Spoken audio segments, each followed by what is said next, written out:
One of the most important things I've learned since starting the channel almost 6 months ago is that if one person has a question, a lot of people probably have the same question. So today I thought I'd go through a selection of comments and questions that you guys have left on the videos. So Gino said, I liked your article on changing to a distant key from Envato tuts. Maybe you could revisit that idea here. So yes, I definitely can, and this is the best way to get the kind of videos that you want to see. If there is something you want me to make a video about, leave a comment, let me know. I read all my comments, I will see it. So if there is a specific topic that you like and you want to see more of, or you see something that I haven't covered, this is how you're going to get it. Leave a comment and tell me. Marcus Lawson says, hey Mark, I was curious about the orchestration sketch phase. How detailed do you get going from piano sketch to full orchestration, middle steps? So I am a huge fan of the Orchestrating the Line course from Score Club. It's just outstanding. The best way to learn orchestration that I have ever found. So what I usually like to do is start from a lead sheet. I'll go with melody and chord symbols, and if I can get that right, then I feel like I'm in pretty good shape. I move to a 4-line sketch and try to get as detailed as I can with accompaniment parts and bass lines and fills and counter lines, and kind of like every single note you're gonna hear, try to fit that into this 4-line sketch. If I need 5 lines, fine, but try to get it all worked out in as condensed and simple a space as I can before I worry about the specific sounds, the specific instruments. I will deal with that after I feel like this phase is pretty strong. Jamie asks, for library music, do you have a schedule of how many you aim to do per week or month? I do not. I have libraries that ask me to do tracks for them. That's when I do it. So making YouTube videos has taken up a lot of my time this year. So usually I'll just wait for a specific library to say, hey, you've done such and such for us before, we need more of it. Can you give us this many more tracks by such and such date? I don't have a quota that I try to fill. If you are starting out in library music, I think it's actually a pretty good idea. If you don't have a big catalog of tracks ready to go and you need to build that up, I probably would do some sort of weekly quota. It depends on your own speed. For me, that might be like a track a day. Just try to, at least on top of everything else, get 1 track a day done. If that's too much, even a track a week will help you build up over time. After a year, you'll have 50 tracks that you didn't have if you weren't doing it. So yeah, for me now, I mean, I've been doing library music so long, I have a lot of tracks out there. I don't really necessarily need to be doing that every single day, but I do think it's a good way to start. Boinsey says, based on your B theme comment, I assume you can mix period and sentence forms within one piece. So yes, absolutely. The period and the sentence are just 2 different ways to structure melodies, and there are all these kind of gray hybrid forms in between, and you can absolutely go period, period, sentence, or the other way around, or only use one form.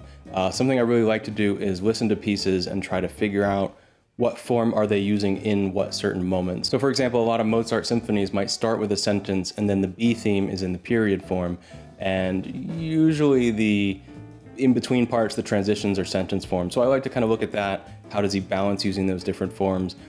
Why do you use one form or the other? What are kind of the differences, and what are the different effects that he gets from doing that? All right, Pistachioso asked, isn't this called chromatic mediants and chromatic submediants? So I think this is in reference to my chords by thirds Hollywood harmony video. And yes, chromatic mediants is the proper term for using chords that are a root third apart. It's just not that user-friendly a term. I think chords by thirds just kind of immediately makes sense. Chromatic mediants is correct, but a little too technical, I think. Luco says, I'd be interested in your steps for library or synth music. I find it harder than traditional library tracks. I find that interesting because I find library and synth music to be way easier than orchestral tracks. So this is definitely kind of another place where it's, if you want to see a certain video, leave it in the comments, because this answer requires probably a full video more than what I can say right here. I will say that for library music, don't overthink it. Remember that the voiceover or the video or whatever it's going on is the star, is the melody, is the main thing that your client is going to be using that track under. The library track is a background track. Something that's been really kind of a surprising side effect of making these YouTube videos is learning from the client side what it's like to choose and use library music. I always write it. I've never had video content to use it on, so I found that surprisingly, the less a track changes for a long period of time, the better. I've always had my library tracks kind of like building and building, thinking it needs this shape, and you know, it's worked pretty well for me, but From the customer side, I'm finding I wish a certain track would just sustain for 2 or 3 minutes, so because I don't want the track itself to tell a story, I just kind of want it to fill the space in the background. So back to the point of don't overthink it. Just, you know, find a groove or a feel or a cool little pattern that works and just see how long you can just sustain that. Instead of going from like a 1 to a 10, just try to go from like a 1 to a 3 or from a 4 to a 6. Just kind of maintain a consistent, cool vibe, and that's going to be a good track. I will make a longer video about library tracks some point in the future. Javier says, I'd like to subscribe, but my English is not very good. I'm from Argentina. Put subtitles. I will. So thank you for that comment. Because of that, I started putting subtitles on all my videos. Turns out 20% of my audience is using the captions, which feels like a lot to me. I was pretty surprised. So thank you, Javier, for requesting that, because that has helped more people be able to access the videos. And once again, if you want to see something, ask for it. All right, Dimensions Tomorrow says, I'm looking forward to seeing the whole series. I think this is about the orchestration. Can I ask what VST you use? So I think he's asking what is the playback engine, or what are the instruments that I'm using from Sibelius? And that would be Note Performer. So Note Performer is a plugin. It's like a third-party thing. It's compatible with Sibelius. It works with Dorico. It just makes the default sounds so much better. So I harp on people to focus on the notes and worry about the sounds later, but the reality is that when it sounds good, it's more fun to write. So I love Note Performer. Getting Note Performer has made writing in Sibelius so much more fun for me, and I'm much more likely to want to do orchestral music in Sibelius where it sounds good. So yeah, totally worth it. Love Note Performer. This isn't pertaining to the video, but what do you think about Dorico? So this comment is one of the ones that inspired me to make my Sibelius versus Dorico video and the writing for orchestra in Dorico video. And those have been some of the more popular videos on my channel. So once again, you know, these comments inspire me. So what do I think about Dorico? I've been getting asked this a lot, waiting for my follow-up video. I will make that video. Time has been a little crunched, but at some point soon, I will make my ultimate decision. Am I staying with Sibelius? Am I going with Dorico? Just gonna have to wait a little bit longer on that one. The VFX Wizard says, is there a particular reason why you focus chords that are separated by major and minor thirds? Why I think chords that are a major and minor third apart sound good here is that there's no functional relationship. So when you go from a 1 chord to a 5 chord, we have these expectations. Our ears are like, oh, I feel dominant. I feel a need to go back to the 1 chord. When you do chords a third apart, you go from the 1 chord to the 3 chord, you don't have that kind of circle of fist pull. It's just kind of another color. So moving a third apart, moving roots a third apart, like C minor to A flat, just they're so distant, and they feel smooth because they share common tones, but at the same time, they're functionally distant that you don't really need one to pull to the other. So I think that's partly why they work so well for film music. So Wallace asks, I'm curious about something. Where did you get the Sibelius score for Tchaikovsky's Fourth? So there's this amazing website, imslp.org.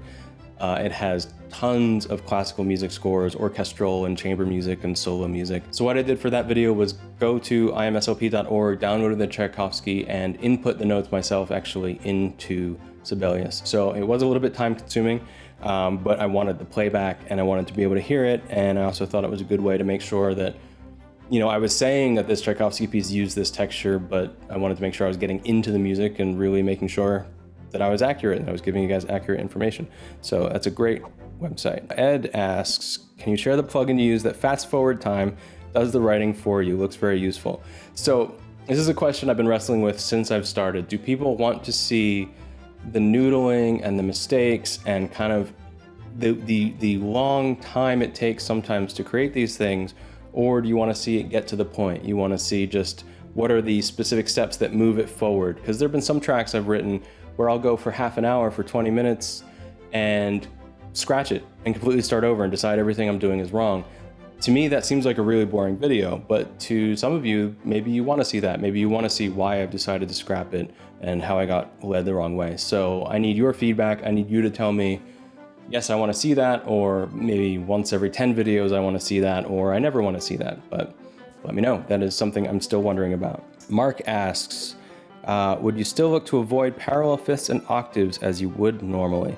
So I think this is on one of the orchestration videos. in general, I want to avoid parallel fifths and octaves whenever I can, when I need some independence between the voices. So if I have a melody and a bass line, I am very consciously trying to avoid parallel octaves and parallel fifths. Because what happens is you get this kind of weird phenomenon where your independent voices all of a sudden, for just a brief moment, feel like one voice. And the way I think of it is it's kind of like going from stereo to mono, but only for like one note or one beat, and not in an intentional cool effect way, but just as things are flowing along. And it's not something people might even necessarily notice happens, but it will just kind of disrupt their flow a little bit. So I don't think people hear it. I don't think people are going to call you out, hey, you used parallel octaves there for one beat. I don't think anybody really cares, but you're kind of subconsciously interrupting the flow, just kind of dropping stereo to mono in a way that's going to kind of hiccup people and be like, something just didn't quite feel right there. So I try to avoid them whenever possible, except if the voices don't need to be separate. So if I have block chords that are intentionally moving as a block, as kind of like this triad pattern that's just kind of flowing through things, then they're supposed to sound like one voice, one kind of fancy voice, but I don't need separation of lines, so I will not worry about it in those cases. Oren asks, is this a motive as you're calling it a motif? I'm familiar with motif, pronounced motif. So this was on how to come up with a motive, what is an idea video. And I looked this up because I was curious, and apparently motive and motif are both equally accepted terms for the same idea. So you can use motive, you can use motif. Somewhere, somehow, when I learned this, I learned it as motive, and either one is fine. Focus, I don't know how to say this. Mr. Focus says, has anyone used this method? How did the progress go? So I think this is on the video where I talked about how to get Mozart as your private composition teacher, and using this method to study a piece of music that you want to learn from, and write your own and kind of compare it against the original. So I asked in the comments, has anyone written? How's it going? Mr. Focus here has asked the same thing. Has anyone done it? I haven't heard yet. Nobody has said, hey, I've tried this out. So let me know. Have you tried this method? It's pretty intimidating. I'm not really that surprised, honestly, that nobody has done this yet, because I think it's kind of a hard thing to do. But yeah, please share your stuff. And this actually raises another question is, would you guys like some sort of community, a Discord or a forum on Circle, some sort of platform where we can kind of explore these topics a bit further, and people can share their music saying, hey, I watched your video on chords by thirds. Here's my piece with chords by thirds, and the community can respond. That would be a good place for something like this. Hey, I tried this Mozart study method, and here's what I came up with. And we can kind of listen to it and critique it. If that's something you guys are interested in, let me know. And that's kind of the overall theme of this video is communicate with me. Let me know, what is a video you want to see? What are you struggling with? What is it that when you sit down to write a piece of music, you're just banging your head against the desk because you're so frustrated, or makes you get up and give up, or stops you from starting to write in the first place? So tell me how I can help you with writing music, and that will help this channel grow and help you get what you want. So thank you so much for watching so far. It has been a crazy 6 months, and hopefully it will be another crazy 6 going forward. Thanks guys, I will see you in the next one.